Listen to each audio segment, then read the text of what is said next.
Someone killed Al Simmons' wife. Boy, are they going to regret it.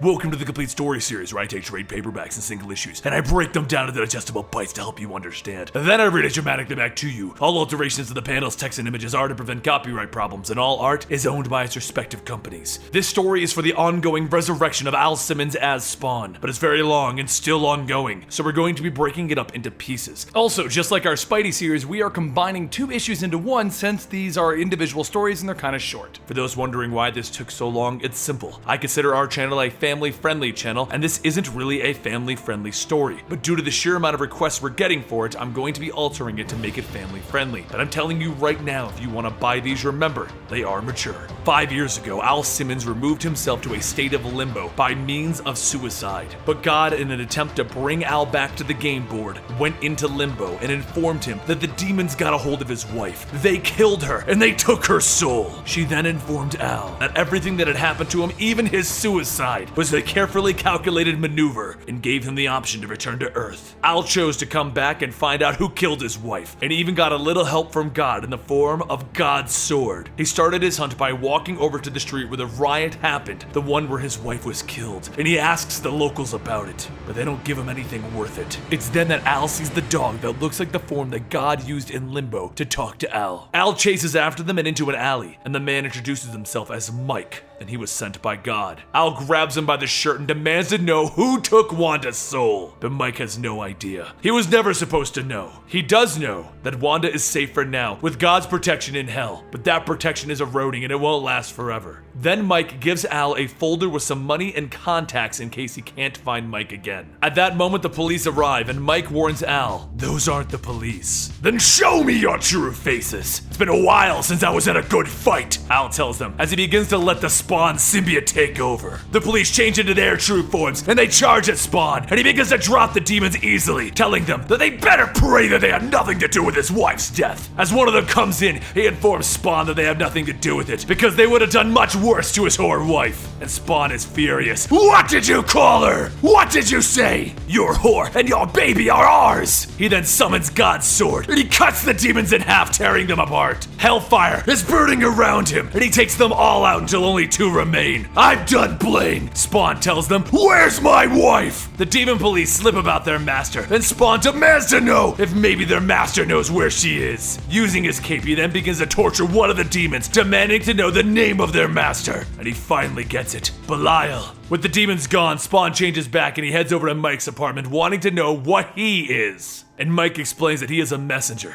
not an angel, but not a normal human. Al then asks him, "Have you heard of Belial?" And Mike explains that he was one of God's chosen. He was supposed to be the leader one day, but he let his hubris get the better of him. He became blinded by destruction and he needed to be dealt with. He didn't take his punishment well, and he decided to go to the other side and show heaven it was wrong. "What's it got to do with me then?" Al asks him. Belial knew God had an eye on your soul. I guess he wanted to send a message to God by messing with your head. "So he killed my wife to distract me?" "I suppose so. You and your wife are white noise in a war between them. But because of what they did, I volunteered to help stop Belial. And because of that, I've made some difficult decisions." "You told me you were mortal." "I am, but not the way you think.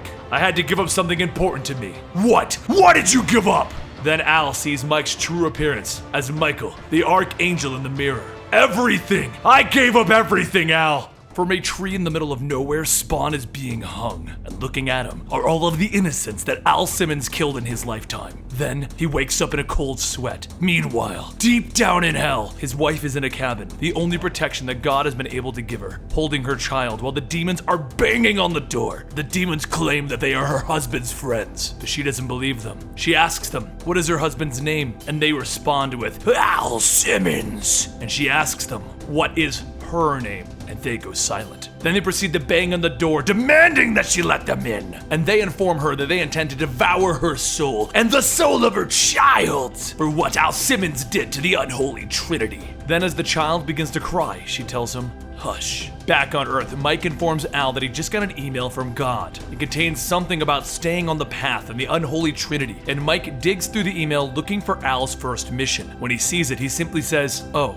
shutting the laptop, and then he puts his hands to his forehead. Mike tells Al to follow him, and Al wants to know what was in that letter. Mike tells him that he can't reveal it. It's for Al to discover. He's sorry. Meanwhile, the CIA is getting hits on their facial recognition system for a soldier that they believe to be dead, one Al Simmons. Mike leads Al to a psychic reading location, and his suit begins to squirm as it is sensing demons. Seeing as Al is not one to go stealthy into the lion's den, he puts on the Spawn suit and he breaks the door down. But inside, he only sees an elderly woman and a series of candles. She asks him, "If you discover that you have cancer, do you go to the doctor to find out for sure, or do you stay away for fear of the answer?"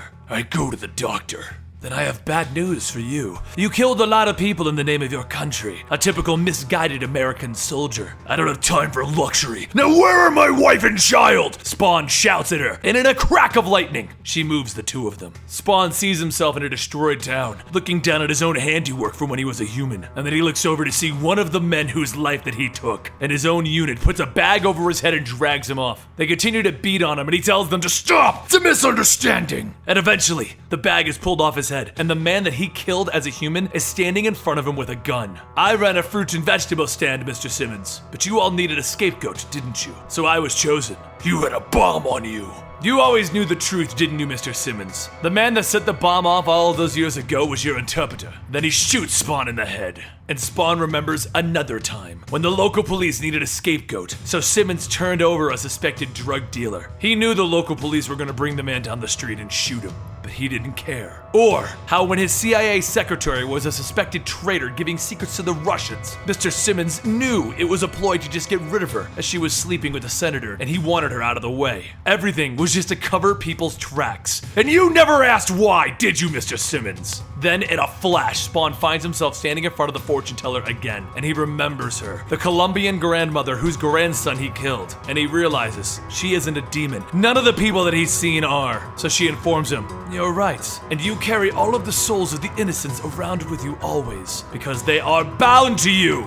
They are your suit." "I followed my orders," Spawn shouts out. "And you secretly relish every single one of them." The grandmother then pulls out a gun. "When you took my son, I had nothing to live for." Then she shot herself in front of Spawn. As he screamed out, Mike reached a hand out to him. "I'm sorry. I had no choice. You had to know." "Was there anything I could have done to prevent it?" "No." And as Mike carried Spawn off so he could recover, the demon that he felt early on was looking on. The Violator. And that brings us to the conclusion of Spawn. I'm linking it down below so you can follow the story yourself. And we're going to be trying to bring these to you about every week or every other week. So I hope you guys enjoy. Like I said, we really did censor to try and make these family friendly. I know they're not perfect because it's definitely a very evil comic book, but I hope you guys enjoy. Don't forget to follow me on Twitter at Comicstorian and Instagram at Comicstorian, and I'll see you next time right here.